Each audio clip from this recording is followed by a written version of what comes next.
सोचिए, क्या एक ऐसा देश जिसकी सेना बहुत ताकतवर हो, उस पर सिर्फ कुछ ही घंटों में कब्जा हो सकता है? एक वायरल वीडियो का तो यही दावा है, और आज हम इसी दावे की तह तक जाएंगे। चलिए वेनेजुएला के राष्ट्रपति की कथित गिरफ्तारी के पीछे की पूरी कहानी को परत दर परत समझते हैं। उस वीडियो की शुरुआत ही इस जबरदस्त लाइन से होती है। ये लाइन सुनते ही साफ हो जाता है कि ये सिर्फ एक न्यूज़ रिपोर्ट नहीं है, बल्कि एक बहुत बड़ी साजिश की कहानी बताई जा रही है। इस पूरी कहानी को बेहतर तरीके से समझने के लिए हमने इसे 5 हिस्सों में बांटा है।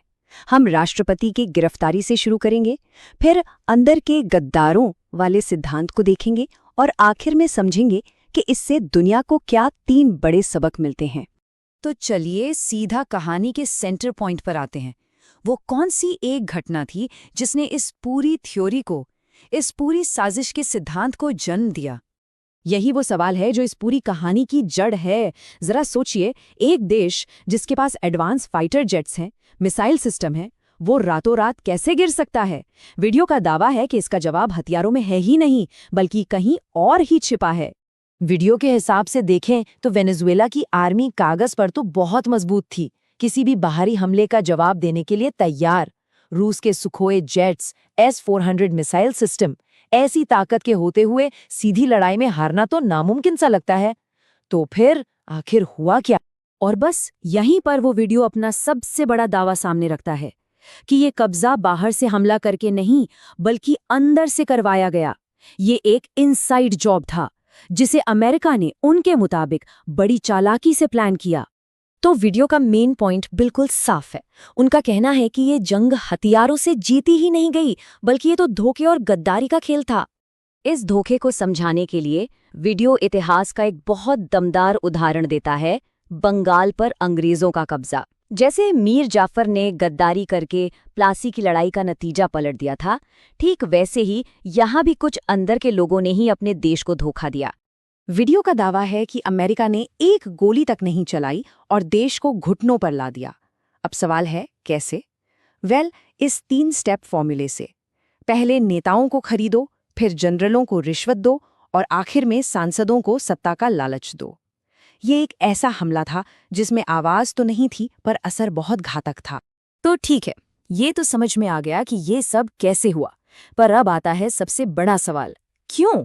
वीडियो के मुताबिक इस पूरे ऑपरेशन के पीछे कौन से गहरे आर्थिक मकसद छिपे हुए थे? यहाँ वीडियो 2 अलग-अलग कहानियों को आमने सामने रखता है। एक तरफ वो कारण है जो दुनिया को बताए गए, और दूसरी तरफ वो असली आर्थिक मकसद जिनका दावा ये वीडियो करता है। पेट्रोडॉलर सिस्टम को समझना यहाँ बहुत जरूरी है, क्योंकि वीडियो के मुताबिक अमेरिकी अर्थव्यवस्था की ताकत का पूरा खेल इसी पर टिका है। वीडियो इस बात पर जोर देने के लिए इतिहास से कुछ उदाहरण भी देता है और कहता है कि जब जब किसी बड़े लीडर ने डॉलर को चुनौती दी तो उसके नतीजे बहुत गंभीर हुए हैं। 161 टन सोना। जी हाँ, वीडियो के मुताबिक वेनेजुएला के सेंट्रल बैंक में ठीक इतना सोना रखा है, और ये एक ऐसी चीज है जिसे रातों रात कब्जे में लिया जा सकता है। इसे इस ऑपरेशन का एक बहुत बड़ा टारगेट बताया गया है। लेकिन कहानी सिर्फ तेल, डॉलर और सोने तक ही सीमित नहीं है। वीडियो एक और कीमती चीज की तरफ इशारा करता है, वेनेजुएला के खनिज। आरोप है कि इस खेल में बड़े बड़े कॉर्पोरेट नाम भी शामिल थे, जिनकी नज़र लिथियम और केल्टन जैसे खनिजों पर थी। वीडियो इस घटना को कोई अनोखा केस नहीं मानता, बल्कि उनका कहना है कि ये अमेरिका की एक पुरानी और जानी पहचानी विदेश नीति का हिस्सा है, जिसे वो बार बार इस्तेमाल करते आए हैं।